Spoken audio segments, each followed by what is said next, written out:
Every evening, just as the sun dipped behind the ridge and painted the Kentucky sky in shades of gold and bruised lavender, the horse appeared by the old graveyard.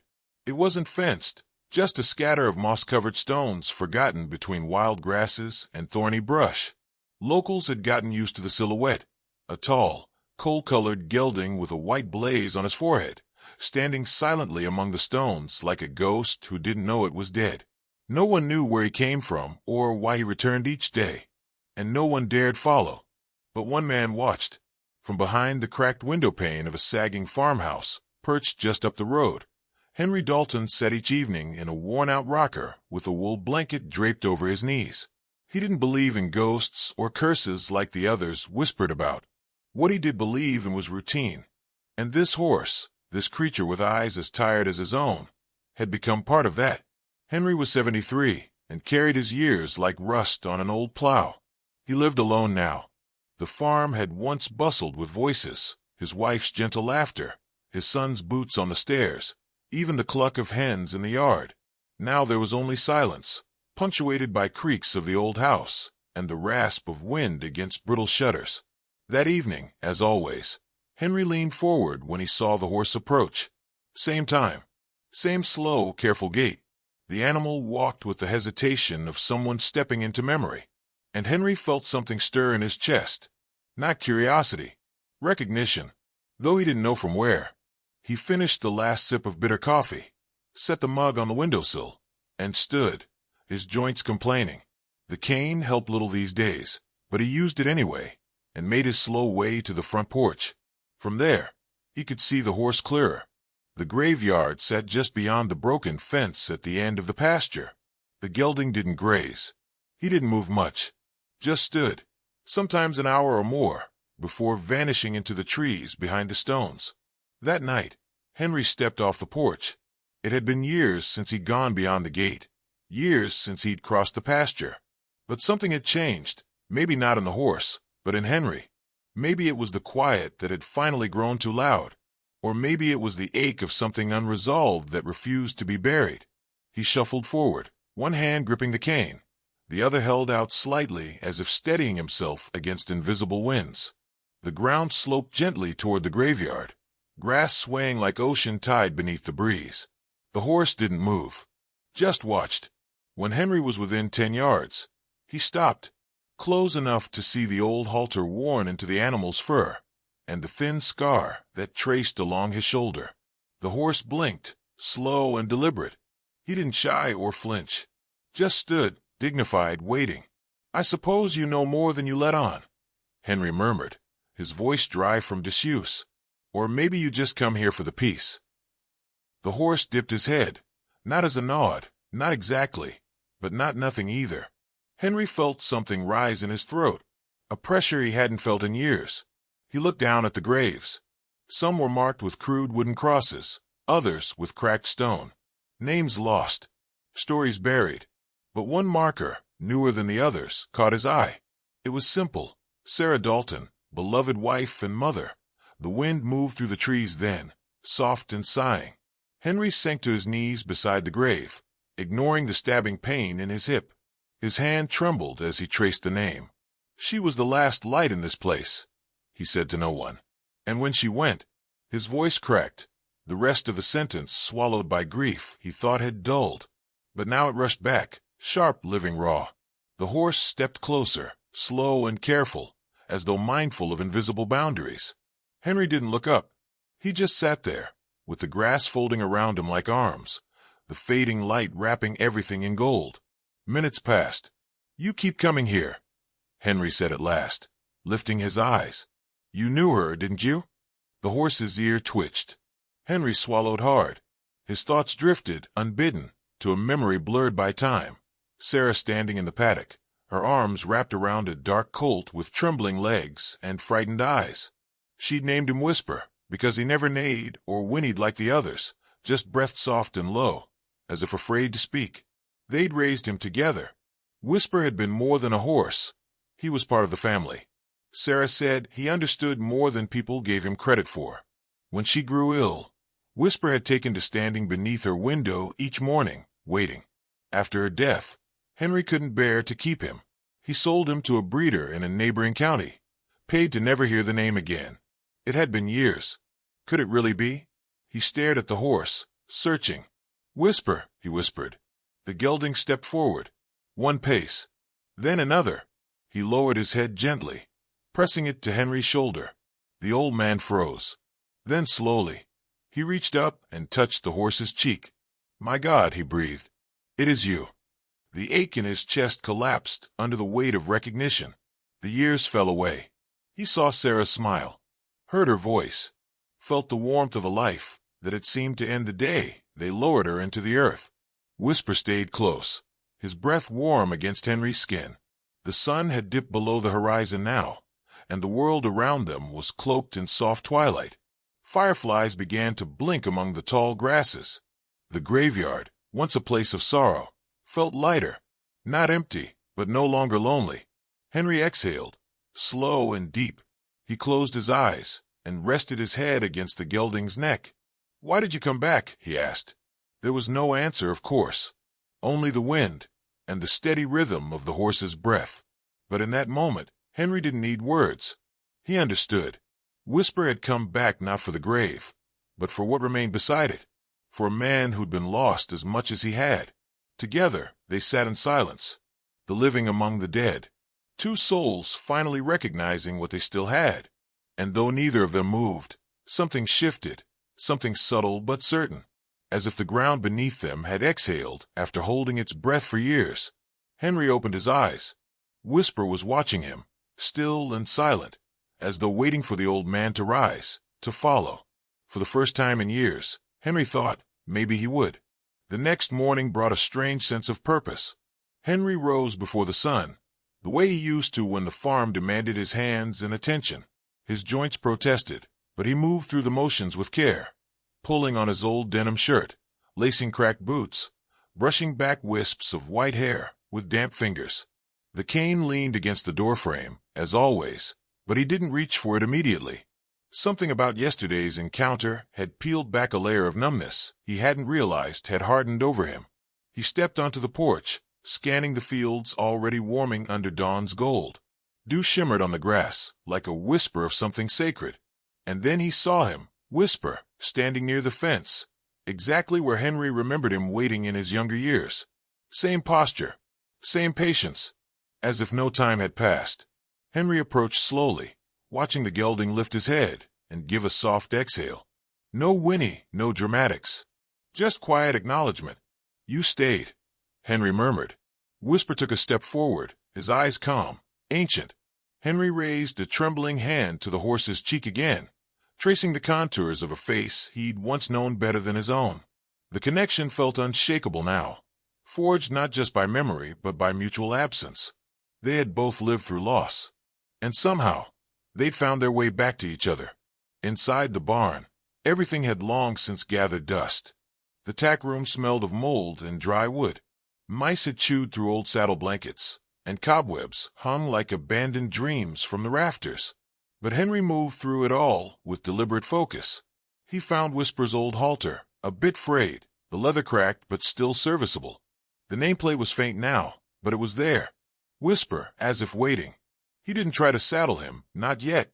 Instead, he opened the barn doors wide and let the light pour in. Whisper stepped inside without hesitation, moving like he knew the place better than Henry did. He went straight to the stall on the left, Sarah's favorite stall, where she used to feed him carrots behind Henry's back. It was empty, but the memory still breathed in the air like ghosts in the rafters. Henry leaned against the post, watching the horse settle in. He couldn't remember the last time something filled the silence of that barn and didn't make it heavier. The emptiness had grown loud over the years, echoing her absence at every turn. But now, with Whisper there, the silence changed. It wasn't grief anymore. It was presence. He spent the morning cleaning out the stall, taking long breaks when his back gave out, but pushing through with the stubbornness of an old man with something to prove. Whisper watched him the entire time, occasionally lowering his head to nudge Henry's shoulder. They didn't need to speak. Their silence was fuller than any conversation. By noon, the barn smelled like earth and hay again. The dust had mostly settled. Henry sat on a bale, panting a little, watching the breeze move through the open door. It was then he noticed the photograph, still pinned to the wall beside the tack rack, faded by sunlight and time, curling at the corners. A picture of Sarah, smiling with a hand resting on Whisper's neck. She couldn't have been more than 40 then, her hair pulled back in a braid, eyes bright with something Henry had long since lost. He touched the photo with 2 fingers. Whisper stepped closer, his breath warm on Henry's neck. "She loved you," Henry said. "Maybe more than she loved me." Whisper gave a low breath, almost a sigh. Henry smiled faintly. They spent the afternoon walking the edge of the property. Henry moved slowly, Whisper matching his pace without pulling or nudging. The air was thick with late summer, the scent of clover and old wood rising around them. Memories clung to every fence post and tree trunk. Here was the place where Sarah planted wildflowers. There was the old swing where their son had broken his arm and laughed about it. And then they came to the far pasture, the place where Whisper had first learned to run. Henry stopped, his chest tightening. The grass here had grown tall, the fence sagged in places, but the hill beyond still held its gentle curve. "Go on," Henry said softly, stepping aside. Whisper looked at him for a moment, then took off. It wasn't the full gallop of youth, but it had power, grace. The horse moved like something remembered, muscles flowing beneath his coat, mane catching the light. For a few seconds, Henry saw time unravel, saw a moment he thought had disappeared forever. And something inside him, something long dormant, stirred again. When Whisper returned, nostrils flaring and eyes alight, Henry was sitting in the grass, chuckling. "I didn't think you still had that in you," he said. The gelding lowered his head, bumping Henry's shoulder gently. The sun was starting its slow descent, casting everything in amber hues. Henry looked out at the horizon, then back toward the house. The windows were lit with afternoon glow. For once, they didn't seem so empty. That night, as twilight settled over the farm, Henry didn't sit at the window. He didn't need to. Whisper was in the barn, fed and bedded down.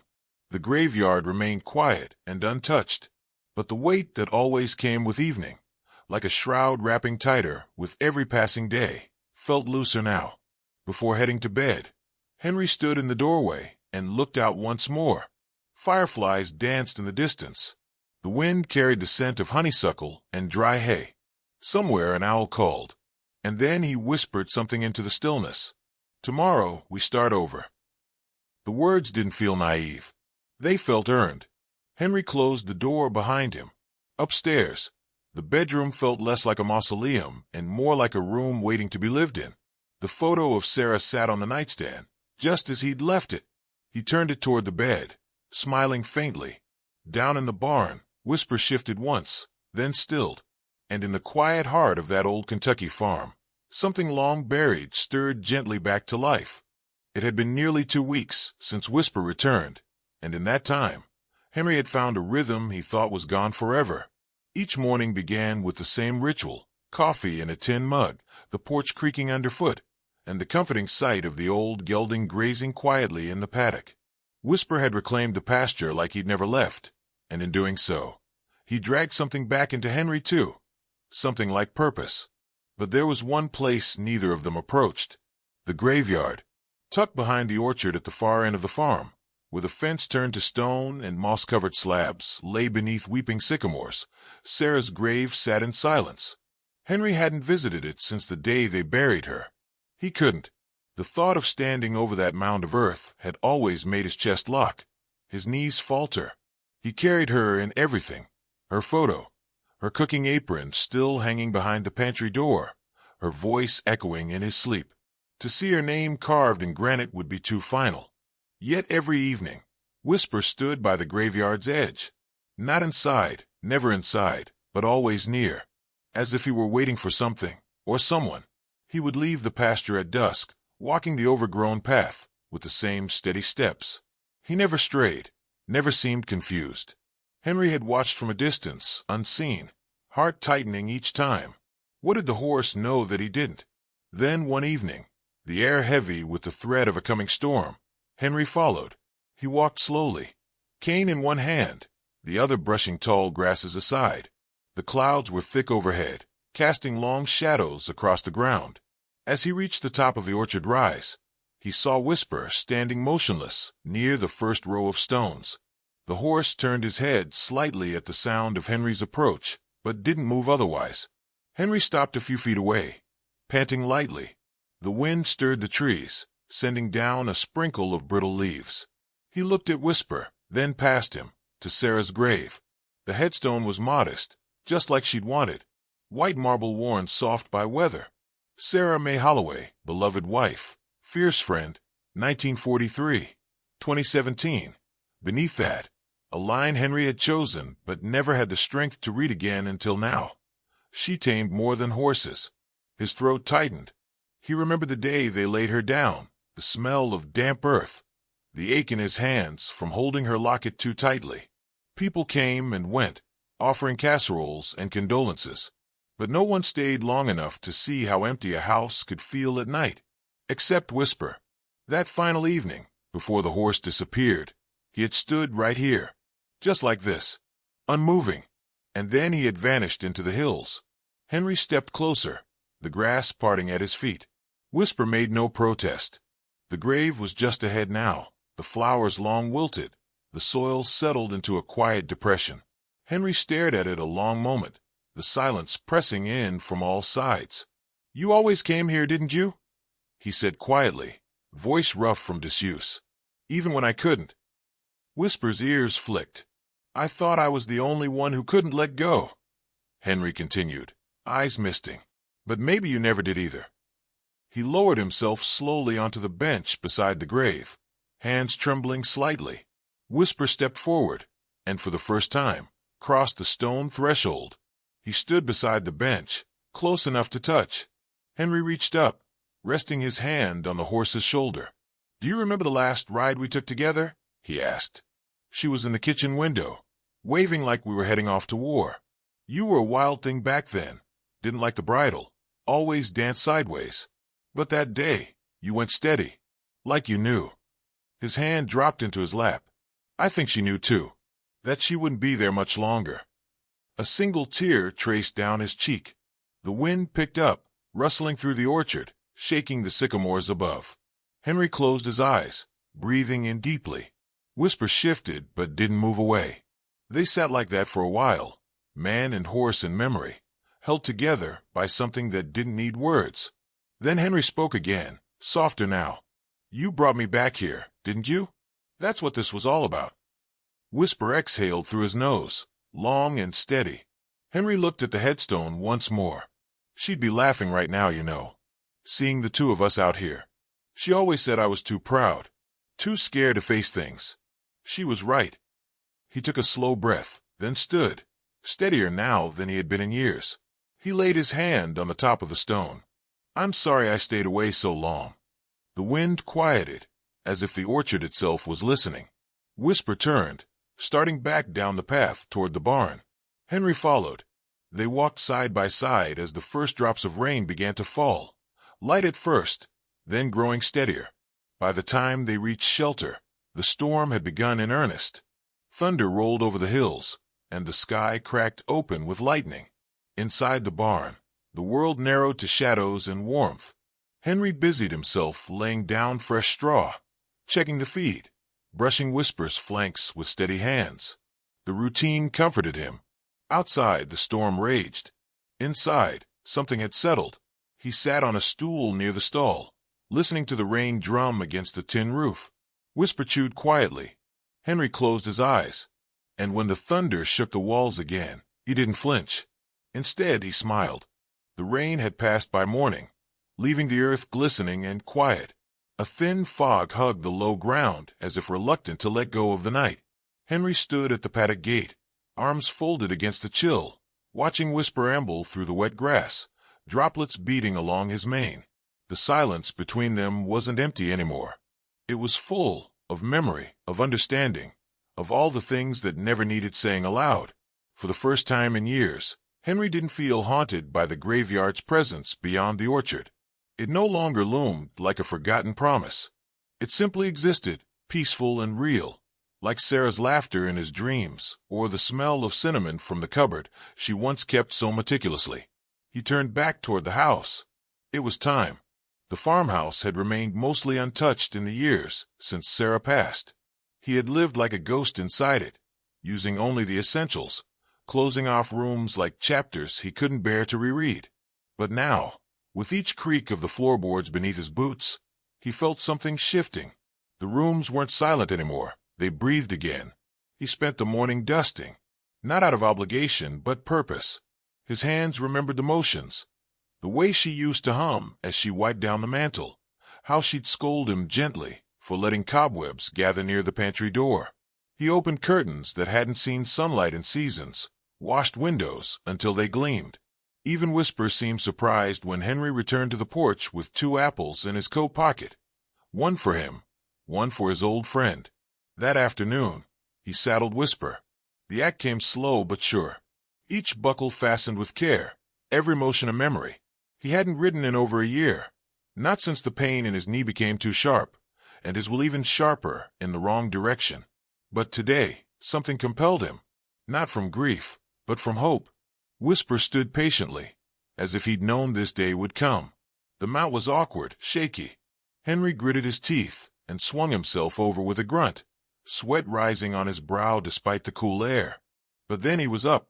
He exhaled, settling into the seat that once felt as natural as walking.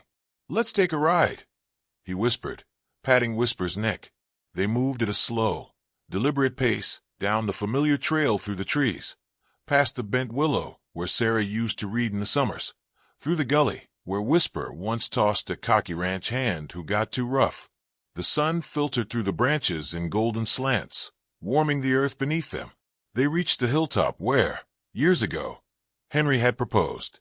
He could almost see Sarah there, her hair caught by the breeze, her eyes lighting up like dawn. He let the memory rest beside him, not sharp with pain this time, but gentle, like a well-worn quilt pulled over tired shoulders. On their way back, they passed the graveyard again. Whisper paused, as if to glance toward it, then continued. Henry didn't stop this time either. He didn't need to. That evening, a knock came at the door. It startled him. Visitors were rare out here. He wiped his hands and answered slowly, cautious. On the porch stood a young woman, her auburn hair pulled into a low braid, holding a satchel over one shoulder. "Mr. Holloway?" she asked, voice hesitant but polite. "My name's Ellie Cartwright. I'm with the Historical Society in town." Henry raised an eyebrow. "Historical Society?" She offered a tentative smile. "I'm writing a piece on the veterans and families who helped settle this region after the war. Your name came up more than once. So did your wife's." He stiffened slightly, the old instinct to retreat flickering in his chest. But something in her eyes, earnest, respectful, made him pause. "She was the better half of that legacy," he said softly, stepping aside. "You'd better come in." Over coffee, Ellie listened more than she spoke, her notebook resting lightly on her lap. Henry found himself sharing stories he hadn't spoken aloud in years, about Sarah's tenacity, about how she taught writing lessons for free to every kid in town, about the way she once pulled a stranded calf from a ditch with nothing but rope and nerve.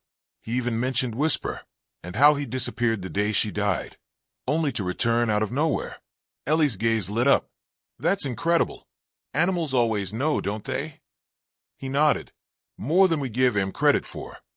She stood to leave as dusk crept in. "I'll come back, if that's all right," she said. "There's more I'd like to learn. Maybe about Whisper, too." Henry chuckled, opening the door for her. He's got a story or two left in him. After she left, Henry lingered on the porch.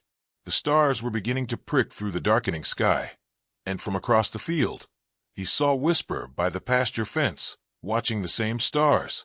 The house behind him was no longer silent. The past had not vanished. It never would. But for the first time, it didn't weigh him down. It stood beside him like an old friend, and in its company, he found strength. In the days that followed, Ellie returned with more questions, more curiosity. Together, they cataloged photographs, old journals, even a faded saddle tag Sarah had carved with their initials. Whisper followed them sometimes, nudging at her bag or standing silently near the windows. She joked that he was keeping watch. Henry began to ride again, not far, just enough to feel the wind on his face, to remember the shape of freedom. He repaired the barn roof, fixed the broken gate, trimmed back the roses that Sarah once adored. He didn't talk to the gravestone every day, but often enough to feel her nearby. One morning, Ellie brought a framed picture she'd found in the archives. It showed a much younger Henry and Sarah standing with Whisper between them, his coat still deep black, her smile wide and open, Henry's arm around her shoulders like it belonged there forever. "I thought you should have it," she said. He took it, eyes misting. "Thank you." He placed it on the mantel, above the hearth. And that night, as the sun fell behind the orchard and the sycamores turned to silhouettes, Whisper walked again to the edge of the graveyard. But this time he didn't stop. He entered, slowly, reverently, and stood by Sarah's stone. Henry watched from the porch, a hand over his heart, and for the first time in a long while, he felt whole. Not because the pain had vanished, but because love, in its quiet and steady way, had endured.